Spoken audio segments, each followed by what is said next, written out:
I am ill, haven't slept. It's currently 1 a.m. in the morning in Indonesia, and I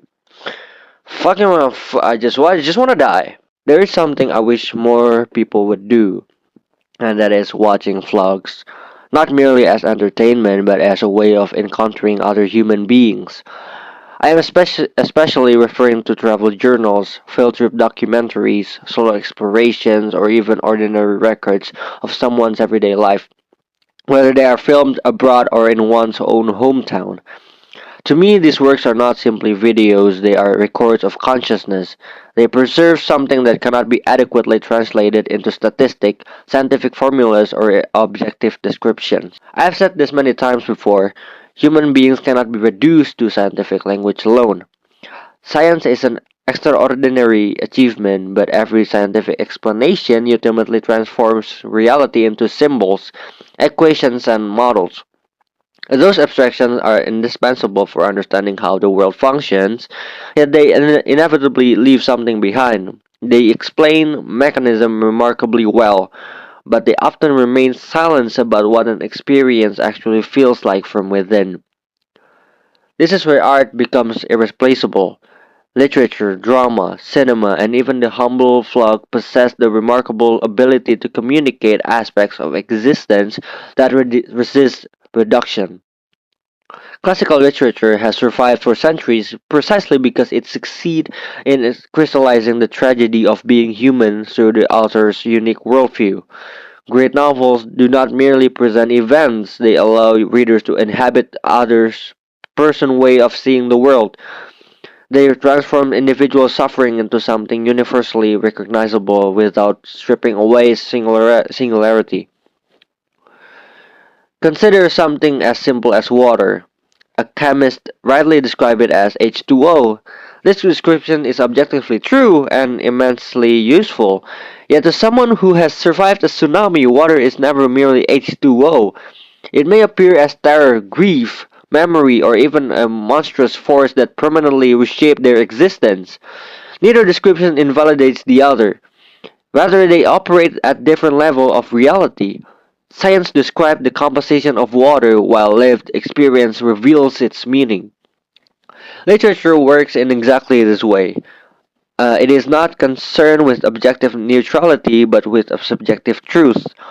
Through stories, readers become immersed in lives they have never lived, allowing them to reinterpret tragedy, love, guilt, joy, and loss through perspectives other than their own. This is why novels remain one of the richest medium for understanding humanity. They do not compete and complete reality, instead they deepen our encounter with it. The same principle extends to vlogs, particularly when the person filming is also the one editing and narrating the final work. In such cases, the vlog becomes more than documentation, it becomes an intentional reconstruction of subjective experience.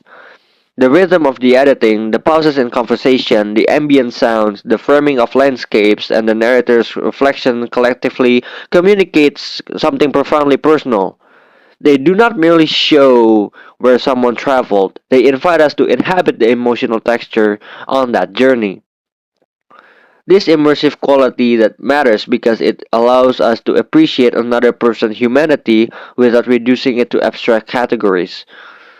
Watching a thoughtful travel vlog often reveals moments that would seem insignificant in a conventional report, like, for example, the silence before sunrise on a mountain, the awkwardness of getting lost in an unfamiliar city, the quiet relief of sharing a meal with a stranger.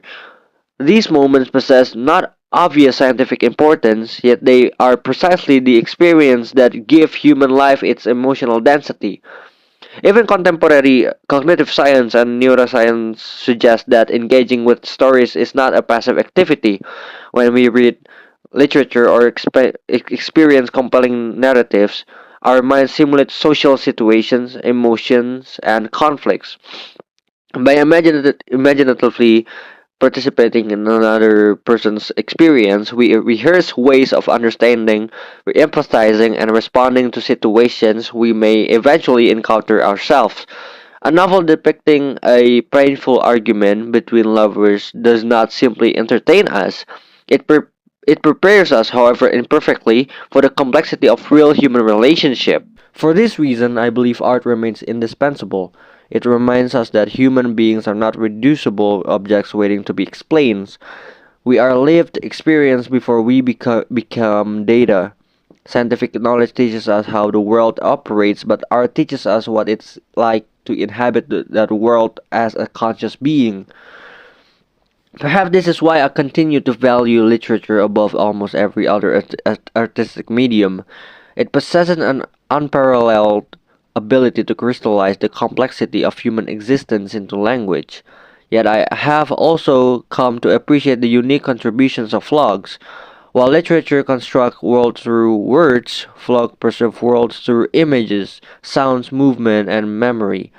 Both invite us into another consciousness, both resist the temptation to simply human life into formulas, and both remind us that understanding another person is not always a matter of explanation. Sometimes it begins simply by learning to see the world through their eyes. Through their eyes. What the fuck am I? What the fuck?